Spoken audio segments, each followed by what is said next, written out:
ಓಂ ಶ್ರೀ ಮಹಾಗಣಪತಯೇ ನಮಃ. ಓಂ ನಮಾಮಿ ಧನ್ವಂತರಿ. ಜೈ ತಾಯಿ ಭುವನೇಶ್ವರಿ. ಕನ್ನಡ ಭಕ್ತಿ, ಶ್ರದ್ಧೆ, ಅಭಿಮಾನದ ಪ್ರತೀಕವಾದ ಈ ಸಾಂಸ್ಕೃತಿಕ ಭವನದ ಉದ್ಘಾಟನೆಯ ಹಾರ್ದಿಕ ಶುಭಾಶಯಗಳು. ತಾಯಿ ಭುವನೇಶ್ವರಿ ಎಲ್ಲರಿಗೂ ಸನ್ಮಂಗಳವನ್ನು ನೀಡಿ ಹರಸಲಿ ಎಂದು ಪ್ರಾರ್ಥಿಸುತ್ತಾ, ನಮ್ಮ ಗಡಿನಾಡ ಕನ್ನಡ ಸಾಹಿತ್ಯ ಸಾಂಸ್ಕೃತಿಕ ಸಂಸ್ಥೆ ರಿಜಿಸ್ಟರ್ಡ್ ಕಾಸರಗೋಡು ವತಿಯಿಂದ ಇದೀಗ ಈ ಭವ್ಯ ದಿವ್ಯ ಕನ್ನಡ ಸಾಂಸ್ಕೃತಿಕ ಭವನದಲ್ಲಿ ವೈವಿಧ್ಯಮಯ ನಿತ್ಯ ನೂತನ ಅತ್ಯಾಕರ್ಷಕ ಸಾಹಿತ್ಯ ಗಾನ ನೃತ್ಯ ವೈಭವ ಕಾರ್ಯಕ್ರಮವನ್ನು ಪ್ರಾರಂಭಿಸಲಿದ್ದೇವೆ. ಕಾರ್ಯಕ್ರಮಕ್ಕೆ ಎಲ್ಲ ಕನ್ನಡ ಕಲಾಭಿಮಾನಿಗಳಿಗೆ, ಬಂಧು ಭಗಿನಿಯರಿಗೆ ಆತ್ಮೀಯ ಪ್ರೀತಿಯ ಸುಸ್ವಾಗತ. ನಮ್ಮ ಸಂಸ್ಥೆಯ ಉದ್ದೇಶ ಕಾಸರಗೋಡನ್ನು ಕನ್ನಡ ನಾಡು ಮಾಡುವುದು. ಕಾಸರಗೋಡಿನ ಮೂಲೆ ಮೂಲೆಗಳಲ್ಲಿ ಕನ್ನಡ ಕಾರ್ಯಕ್ರಮ ನೀಡಿ ಕಾಸರಗೋಡಿನ ಕನ್ನಡ ಭಾಷೆಯನ್ನು ಪೋಷಣೆ ಮಾಡುವುದು. ಯುವ ಪ್ರತಿಭೆಗಳನ್ನು ಗುರುತಿಸಿ ವೇದಿಕೆ ಅವಕಾಶ ಒದಗಿಸಿಕೊಟ್ಟು ಗೌರವಿಸುವುದು. ಇಂದು ಸಂಸ್ಥೆಯ 216ನೇ ಕನ್ನಡ ಹಬ್ಬ. 215 ಕಾರ್ಯಕ್ರಮಗಳನ್ನು ಸೇವಾ ರೂಪದಲ್ಲಿ ನಡೆಸಿಕೊಂಡು ಬಂದಿದ್ದೇವೆ.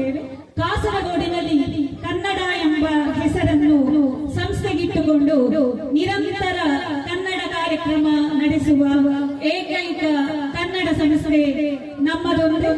ಮಾತ್ರವಲ್ಲದೆ ಸಾಹಿತ್ಯ, ಗಾನ, ನೃತ್ಯ ಈ ಮೂರನ್ನು ಒಂದೇ ವೇದಿಕೆಯಲ್ಲಿ ಪ್ರಸ್ತುತಪಡಿಸುವ ಏಕೈಕ ಕನ್ನಡ ಸಂಸ್ಥೆ ನಮ್ಮದೊಂದೇ. ನಮ್ಮ ಸಂಸ್ಥೆಯ ಲೋಗೋ ಭಾರತ ಮಾತೆಯ ಚಿತ್ರವಿದೆ.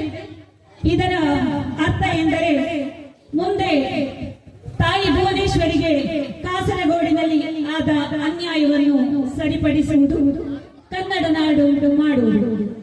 ಕಾಸರಗೋಡನ್ನು ಕನ್ನಡ ನಾಡು ಮಾಡಲೆಂದೇ ಸಾಕ್ಷಾತ್ ಶಿವನೇ ಅನುಗ್ರಹಿಸಿ ನಡೆಸುತ್ತಿರುವ ತಾಯಿ ಭುವನೇಶ್ವರಿಯ ಸಂಸ್ಥೆಯಿಂದ ಇಂದು ಈ ಭವ್ಯ ವೇದಿಕೆಯಲ್ಲಿ ಹಲವು ಕಾರ್ಯಕ್ರಮಗಳಿವೆ. ದೂರದ ಉಡುಪಿಯಿಂದ ವಿಶೇಷ ಕಾರ್ಯಕ್ರಮ ನೀಡಲು ಕಲಾವಿದರು ಬಂದಿದ್ದಾರೆ. ಅವರು ಹುಲಿ ಕುಣಿತವನ್ನು ಇಲ್ಲಿ ಪ್ರಸ್ತುತಪಡಿಸಲಿದ್ದಾರೆ.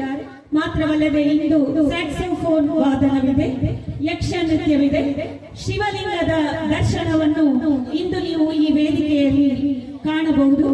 ಹೀಗೆ ಹಲವಾರು ವೈವಿಧ್ಯತೆಗಳನ್ನು, ನೂತನ ಕಾರ್ಯಕ್ರಮಗಳನ್ನು ಇಂದು ನೀವು ಇಲ್ಲಿ ಕಾಣಬಹುದು. ಸಾಹಿತ್ಯ, ಗಾನ, ನೃತ್ಯ ವೈಭವ ಕಾರ್ಯಕ್ರಮದಲ್ಲಿ ಮೊದಲಿಗೆ ಸಾಹಿತ್ಯ ವೈಭವ. ಗಡಿನಾಡಿನಲ್ಲಿದ್ದರೂ ಪಿಡೆನು ಕನ್ನಡವ, ಕನ್ನಡವೇ ಎನ್ನೆದೆಯ ನಿತ್ಯ ಉಸಿರು. ಆಡುವೆನು, ಪಾಡುವೆನು, ಕಲಿಯುವೆನು, ಕಲಿಸುವೆನು ಮಲಯಾಳ ಜನರಿಗೂ ಹೊನ್ನುಡಿಯುವೆನು. ಜೈ ತಾಯಿ ಭುವನೇಶ್ವರಿ. ಈಗ ನೃತ್ಯ ಸಂಭ್ರಮದಲ್ಲಿ ಸಂಸ್ಥೆಯ ಕಲಾತಾರೆಗಳಾದ ಜಾಹ್ನವಿ ಹಾಗೂ ಆತ್ಮಿಕಾ ಇವರು ಸುಂದರ ಭಕ್ತಿ ನೃತ್ಯದೊಂದಿಗೆ